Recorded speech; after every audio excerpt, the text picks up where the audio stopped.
Okay, perfect. We are recording. All right. So when you first would have signed up for the event, you would have received an email that looks like this. So this is the email that gives you access to the platform, to the event app. And so it's the desktop version you'll be using first. So if you have this email, you can follow along, but have a look for your Exhibitor access is now live email. That's the subject line. So there's some information from the organizer. And then if you click on this Let's Get Started button, that opens up the event and opens up your profile. And the reason we redirect you to your profile first is because that is the most information that you can share about yourself before connecting with someone. And so when you first log into the app, it'll open up your profile, which you can edit. And I'm sorry, my Wi-Fi is a bit slow. Let me close some of these. There you go. So it takes you to your profile, and how the system works is that it uses AI recommendations to recommend content, people, and useful information to yourself. So it's based on the information in your profile. And so you want your bio to be full, you want your these fields, these conference topics, company, business activities, you want them to all be full, which you would have done during registration, but just make sure that that information's all there. So that means that content being suggested to you is based on that information, and vice versa, you are more likely to be recommended to someone who's looking for a certain industry or specialist. And so it's really important that your profile has as much information as possible. So really easily, all you're doing is clicking on edit.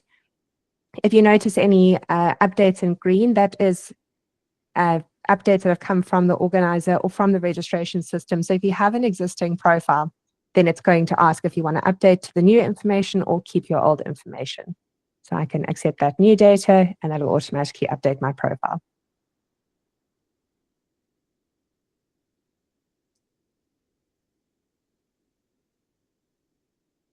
Any second. Sorry, everyone. I'm really having Wi-Fi issues. Okay, good. So we've got all our information, all full, the about me. So you want your bio to be full because it picks up on those keywords in your bio. And then all this other information is in gray. So that's what you would have registered with. But if you need to update any of that, just let the organizers know and they can do it on their end. And then next is the social media, your contact details.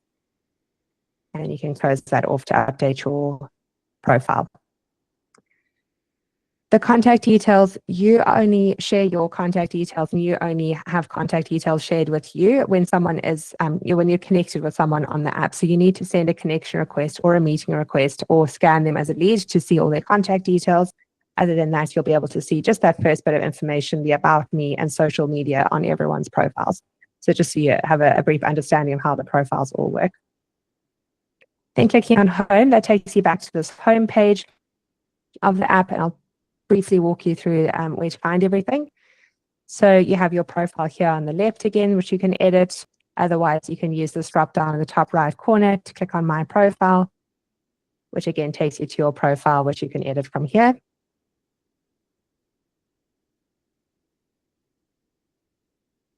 And we know what that looks like, so I'll just move straight onto My Contacts. So this is your contact list from all events that you would have participated in under TOC worldwide. And so it's more like your universal contact list where you can see past contacts from previous events, but the contacts that you make at this event at TOC Europe are found under My Event. So this My Profile section is more a universal view of your profile, whereas under My Event and the homepage, it's more of your event-specific profiles.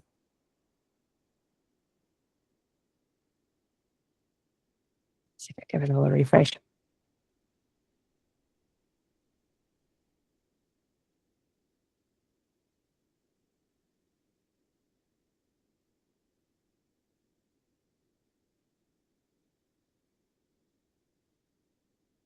Rest assured, my internet isn't normally this bad. I'm not too sure what's going on here.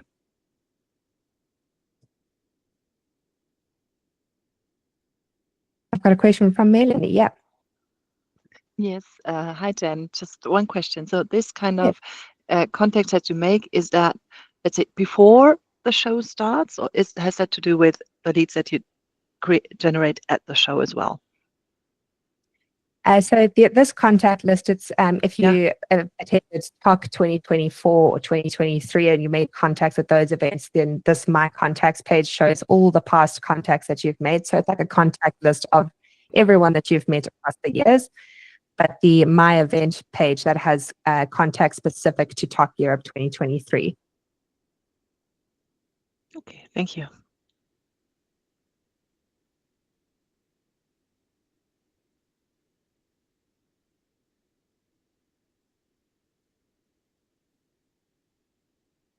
I'm going to try and connect to another network.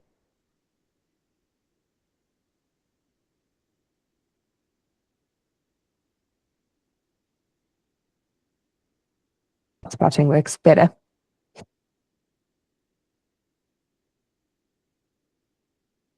And it does seem to. Great.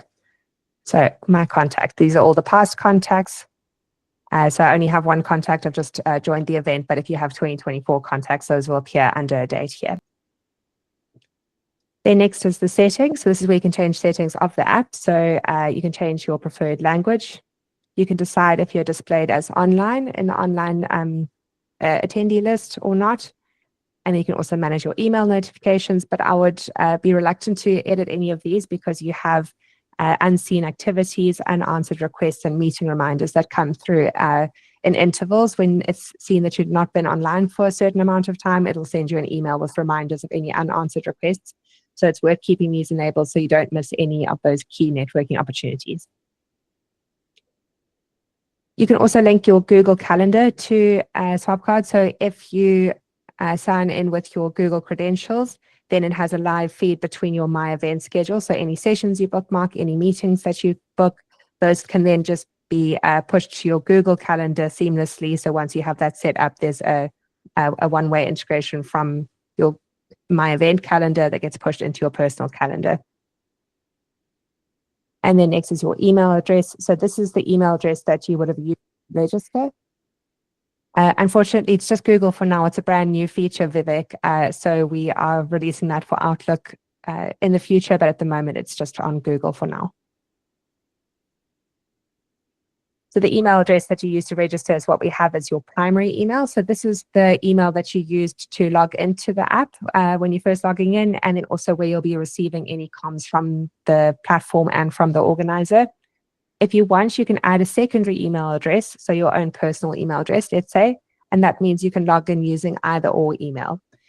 But the emails will be sent to your primary. So if you want to change your primary email address to a new email, you add your secondary email, click on add, you get a verification sent to your personal email address where you, once you've accepted that verification process, it appears as a second email, which you can then change to your primary. So if you do want to change your email address, that's the best way to do it and keeps your profile intact because we use the profile, your email as your profile identifier. So if you want to change your email, add a secondary and then you can convert that to your primary. You can also change your password. You can also set up two-step verification to make, create extra security around your account.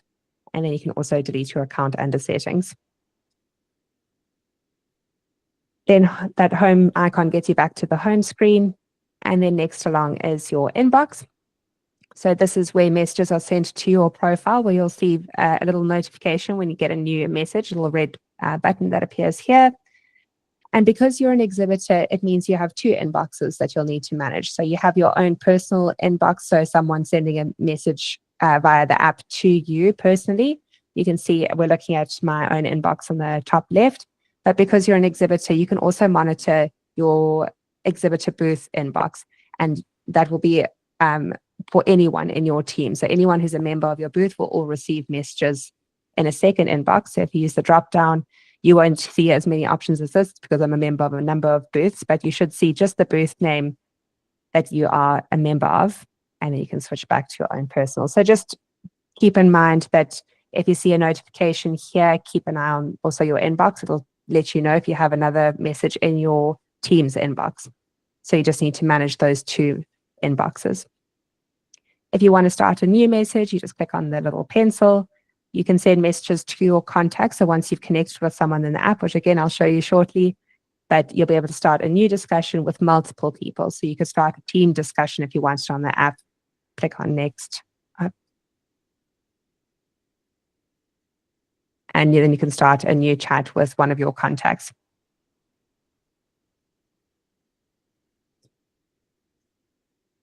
You also have the option to video call through the app. So if you have a conversation going, you can start that little video call, and then it brings up your phone camera and you can start a video chat with someone in your contact list.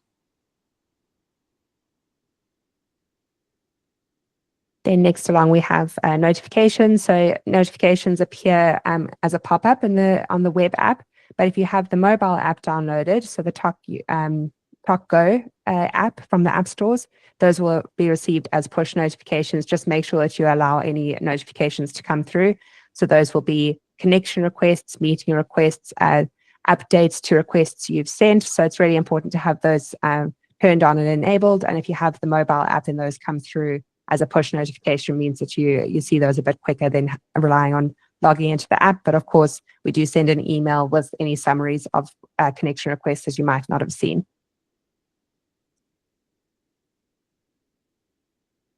Then to walk you through the app a little bit before we go into the back end of your booth, where you can edit your booth and make any changes to your team, see your leads, and change any assets on your booth. I'll just walk you through the front end a little bit.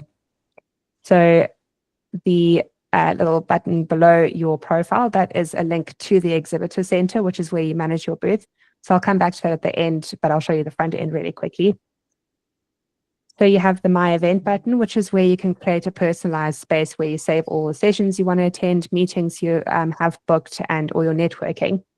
So My Schedule is when you start to save any sessions. Those will appear under My Schedule. Any meetings will also appear here. But just below that's also My Meetings, where you can see your meeting availability.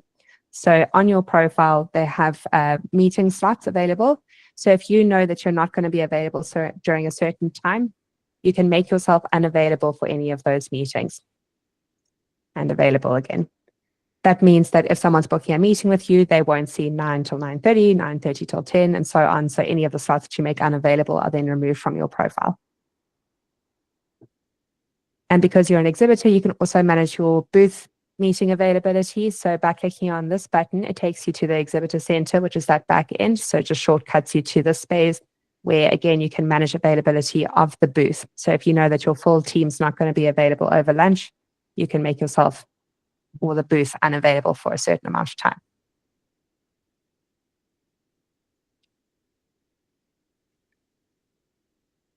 Then under My Networking, this is where your contacts are going to appear as and when you make them.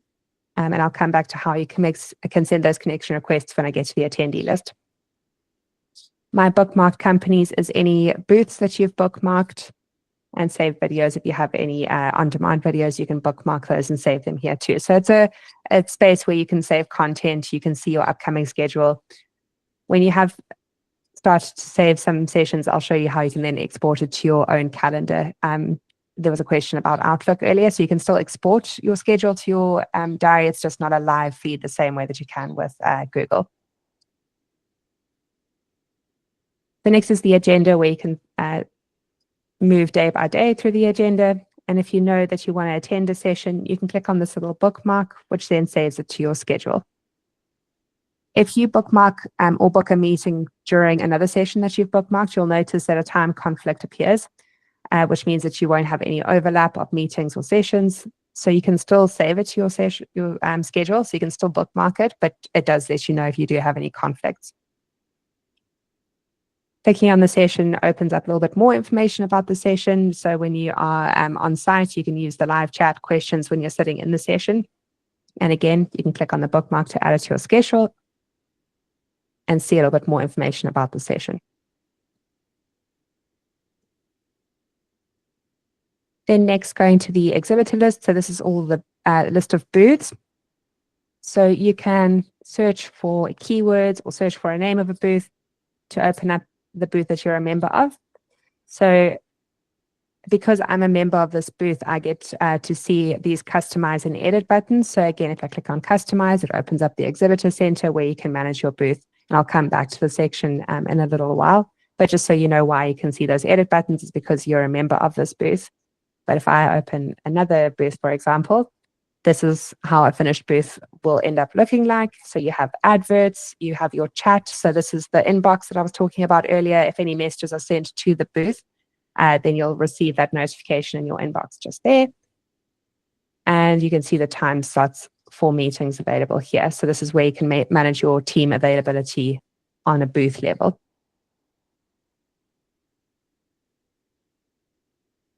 This will make also more sense when I come back after the Exhibitor Center walkthrough, but just so you know what the booth will start to look like. Then next we have the floor plan, all pretty straightforward. And then most importantly, the attendee list, where you can see all the registered attendees at the event. And here's where you can start to see those AI recommendations in play.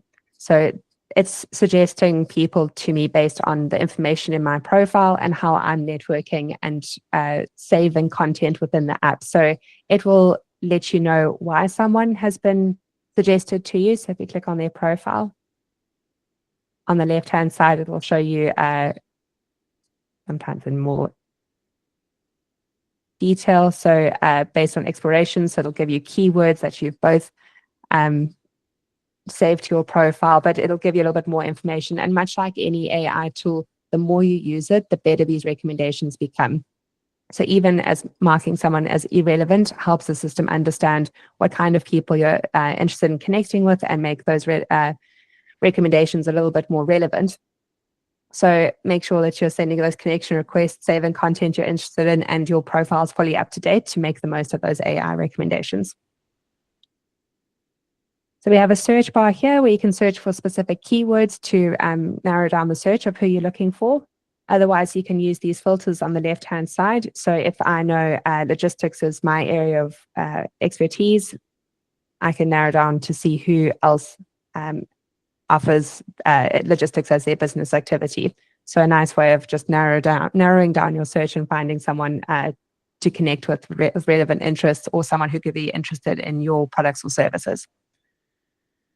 We can also filter by job function and area of interest, which is great because we know then that if I offer green tech and energy, then anyone who's selected that as their key area of interest at the event is probably someone I should be reaching out to. So make sure to use those filters to try and find people to be able to send more meaningful connections. And how you connect with someone is you can click on their profile, and there's a connect button. So really straightforward. You can send a connection request, much like on LinkedIn, where we have some predefined messages that you can just click on and send across to with your connection request. And connection requests that are sent with a description or a message are 3 times more likely to be accepted according to our data. So make sure that you give yourself a little introduction, send your connection request, and then you'll see there's a pending connection sitting under your My Networking, which I'll show you shortly. But if you'd rather book a meeting with this person, you can either click on a time slot where you want to book a meeting with them, or just with the connect button, you can move across to the meet section. So you can see the participants will be yourself and test meeting, but you can also add more of your contacts and potential connections to this meeting. So if you want to have a group meeting with your team and someone or their colleagues, then you can also add multiple, up to 23 participants to a meeting. Then we can select a time slot, and these time slots are only times where you're both available. So it takes your availability into consideration. And then we have online meeting as an option. And this online support, that should be your booth number. So you can book meetings at your booth. Those only appear for you as an exhibitor, or if someone's booking a meeting with you. So you can click on your booth name to book a meeting at your booth, then add a description to the meeting. So an agenda, new business, and then also add a chat message. So again, more likely to be accepted if you have sent a message. So we click on that, and we can send the meeting request. So now that status has changed to pending. And to avoid someone sending you too many messages, if you're not interested in connecting with them, vice versa, the chat is removed until you are connected with this person. So make sure that first message you send is really meaningful, because you won't be able to send any follow-up messages, obviously, to just try and protect everyone from being overloaded with messages. So the two ways of just showing you how to connect with someone is by sending a connection request and by booking a meeting. And then the other way you can connect with someone is through lead scanning. So that's an automatic connection request. As soon as you scan their badge, that's then counted as a contact. So I'll switch my screen and quickly show you how that looks. The lead capture is only on the mobile app. So again, another really good reason to download the mobile app and start testing the lead scanning and make sure that you are happy with that before you go on site.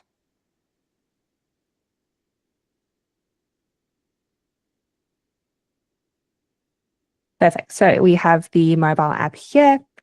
And so it looks very much obviously like the web app, but you can see that bottom navigation bar, there is a QR code. So that is your lead capture tool.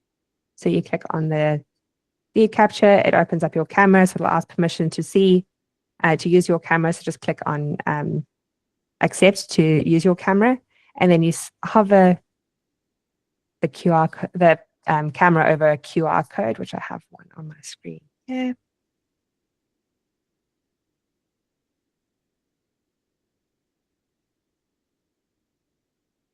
And bringing back up phone. 1 second, everyone. Perfect. So once you've scanned the contact, then their profile will appear.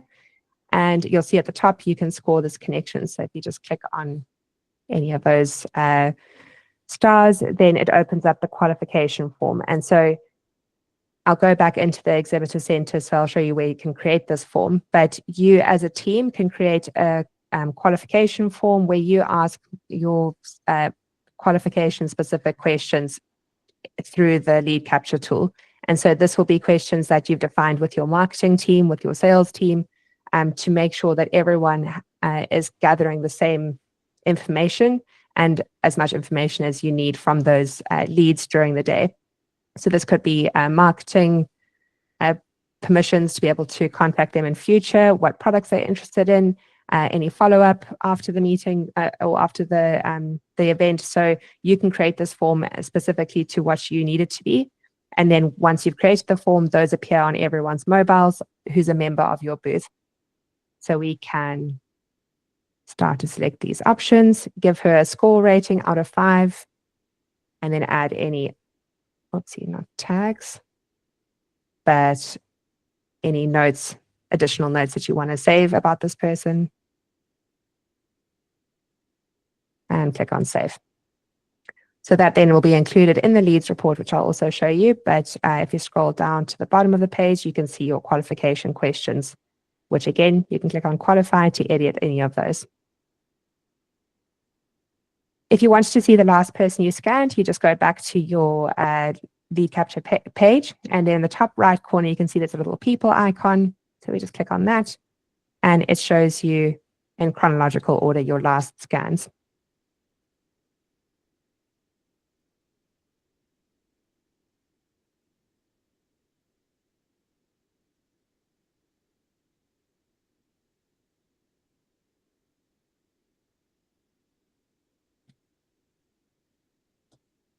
So those are the 3 ways that you can connect with someone, through a connection request, meeting request, and then your lead capture. Yep. Question from Vivek.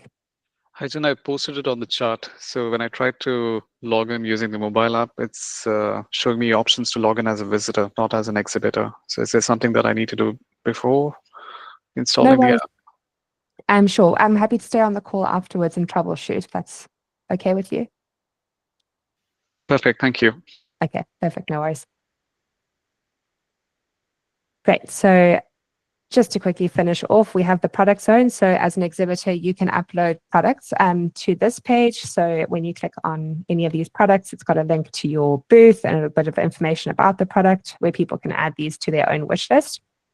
So it's a little bit of showcasing on top of just your booth itself. You can also showcase what you're offering.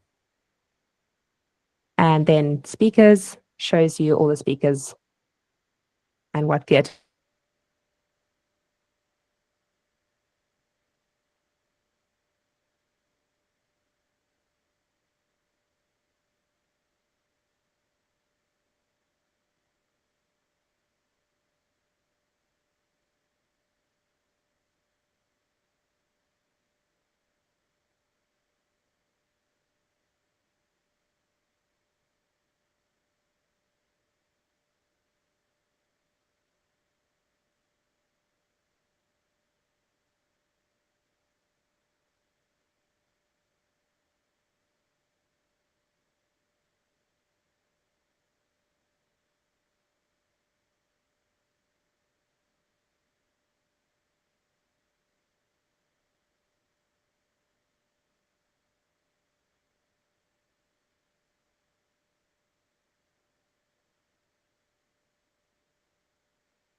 Sorry about that, everyone. Not too sure where I got left off, but here we go. We've got my schedule that's starting to make a little bit more sense now that we've got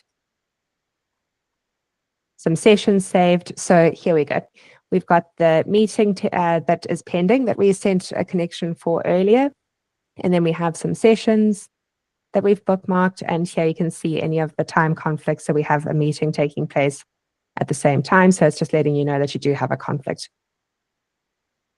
So now that we've also started saving some of the sessions, you can see there's an export to my calendar option. So if you have Outlook, you can click on the export to calendar and that generates a little agenda. So once you've saved your meetings, saved your sessions, then you can export those to your own calendar. And if you wanted a PDF version of your agenda, you can also download a PDF here where you can print that off. My networking, here you can see we have the lead capture that we did earlier. So here it's got a little people icon, meaning we've connected with this person, but the test meeting has a little clock icon, which means that it's still pending. But if you click on their profile, you'll be able to see what the status is. As soon as test meeting accepts the request, then we'll see a notification letting us know that the meeting has been confirmed. That is everything for the front end. So if we click on the Exhibitor booth button here with the pencil, that opens up the Exhibitor Center where you can see your booth and make any changes. So clicking on the Customize button, you can change this header image. And we have the ratios and sizes on the right-hand side in the text. So if you have a marketing team involved with that, you can send them all the specs and they can create the assets for you. Or you can replace this header image with a video. So if you wanted a dynamic video playing on the top of your booth just here, you can upload a YouTube, Vimeo, or iframe link in that little field, and then that replaces it with a video. You can change your background image, again, just uploading to these specs, and your logo, but the name of the booth is what was registered with. So if you need to change this, just get in touch with the organizer to change any of these fields in gray. Then the information, again, similarly with your profile, the more full of information this is, the better. So it's picking up on keywords. So just type in an overview and fill in your social media details, contact details. This is all booth specific, but all pretty straightforward. And if you wanted to create an advert, you can click on Add an Ad, upload an image, and you can use this little field to crop or adjust the size of your advert and just click on Save when you're done. Then this redirects to an external redirection, so this can be to your own website, and you just click on Create the Ad. That then appears on the left-hand side of your booth.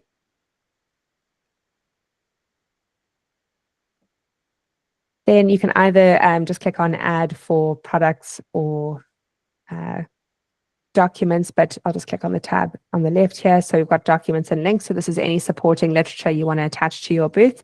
So again, just click on add documents, click on the upload button, and you can upload any documents to your booth, giving it a title and an overview. And again, these keywords really help with the AI. So make sure you're filling those in as much as possible. And then you can upload a PDF, an image, a link, anything to your booth to be listed below the booth information. Products. So this is where you can create a product catalog. So you can add more products, giving it a name and a description.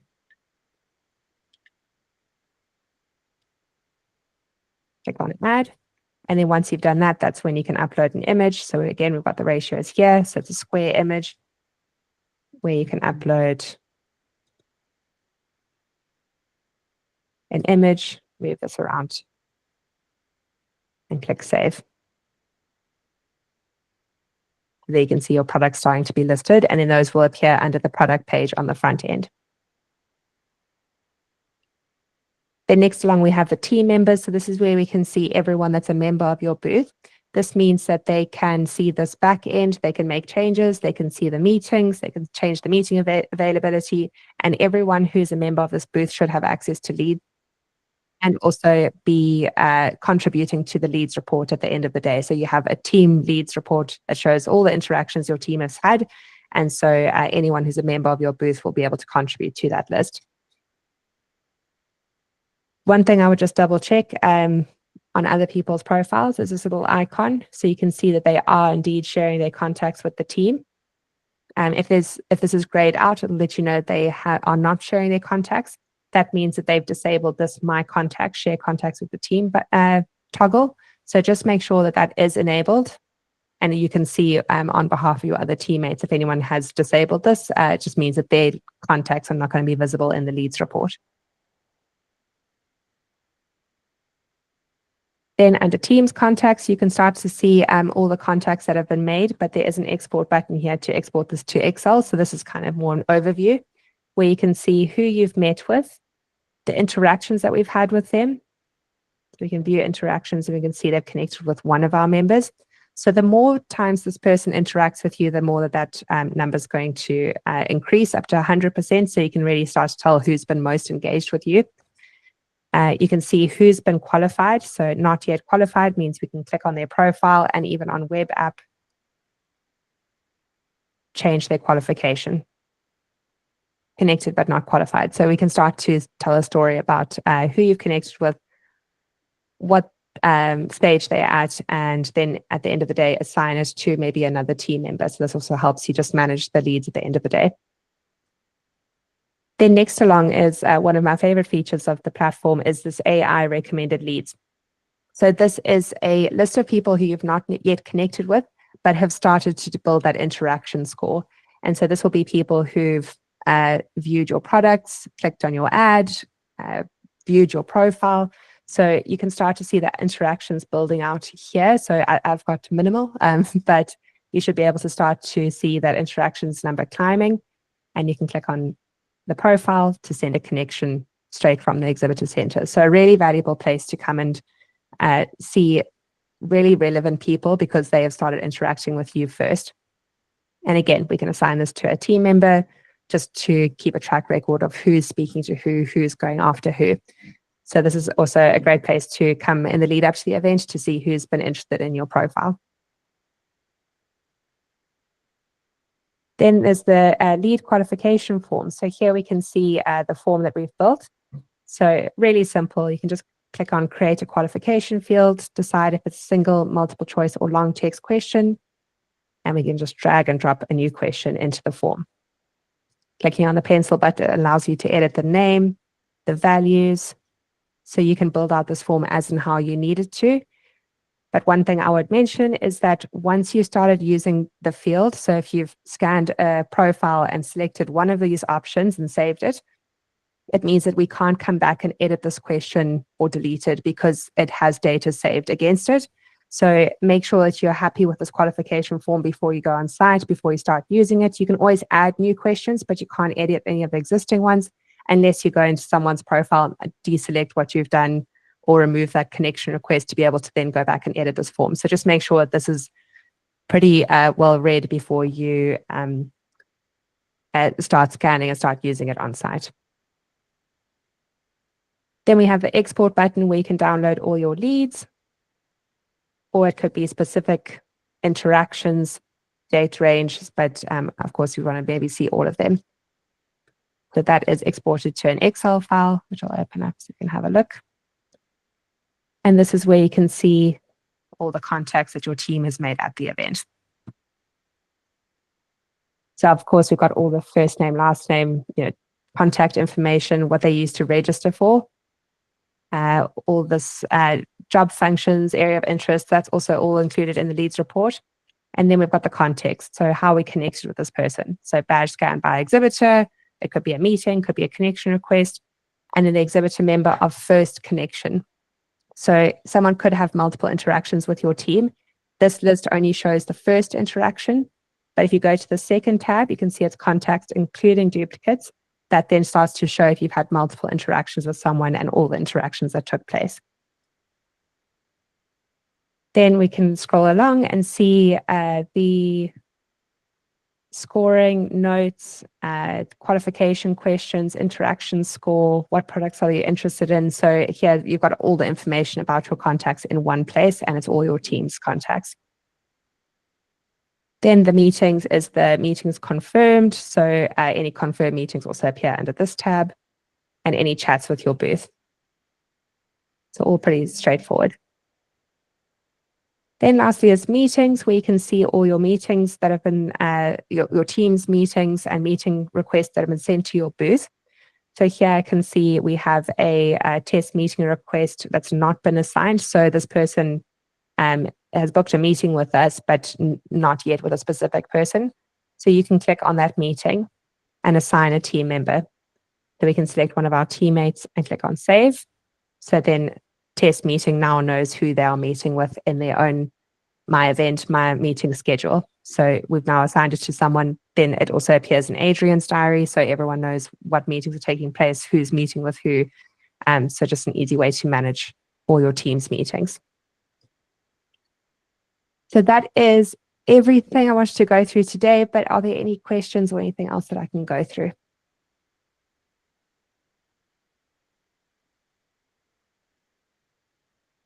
Yes, hybrid. I think you're on mute. Oh, sorry. I have problems accessing the app as well. So I just wondered if I could stay on if you're doing some troubleshoot, because I just used my badge code and it didn't recognize it. So I just thought if I could speak to you about that afterwards. Yeah, of course, no problem. Thanks. Perfect. Any other questions about the app? Otherwise, anyone who's needing troubleshooting, just let me know and we can help sort that out afterwards.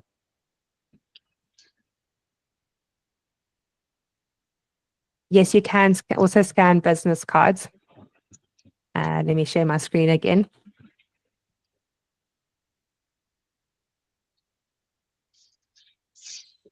My mobile app connected.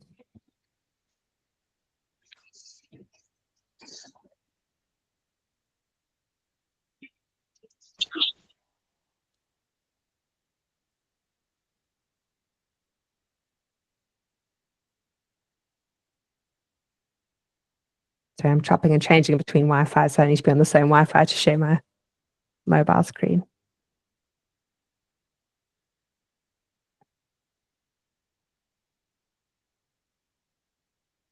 Okay.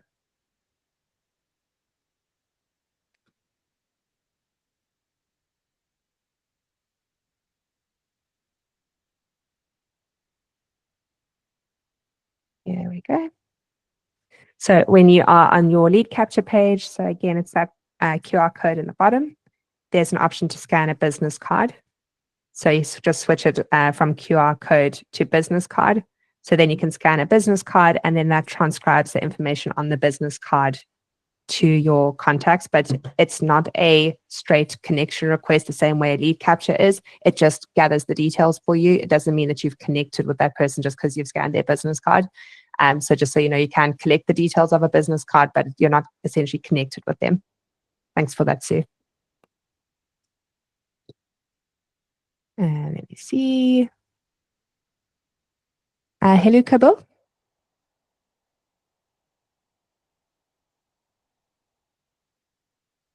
Yes, I had a question. Could you use the app on more devices at the same time? So on your computer and on your mobile? Yeah, so you can be logged into a maximum of 3 devices at once in one profile. So I would avoid sharing profiles with your team. Each person should have their own profile and be using their own profile, because you'll start to notice if someone's sharing logins that you could be scanning leads that aren't saving. You could be kicked out on another device. So you can have up to 3. So your phone, iPad, and laptop all connected to the same profile. But I would avoid sharing sharing logins with your team. Okay, clear.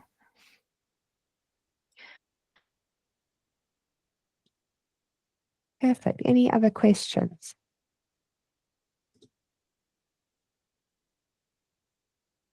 All right, perfect. Well, thank you everyone very much. And again, so sorry for last week and the technical difficulties, but I hope that this was useful. And if you do have any questions, that is maybe one thing I forgot to show you. One sec. So when you are in the app itself,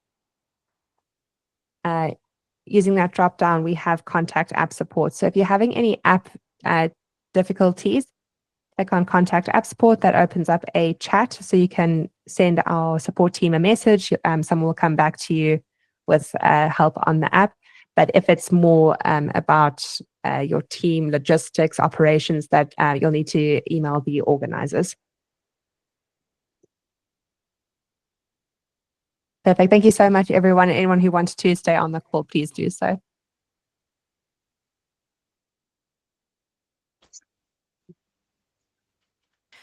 Is there some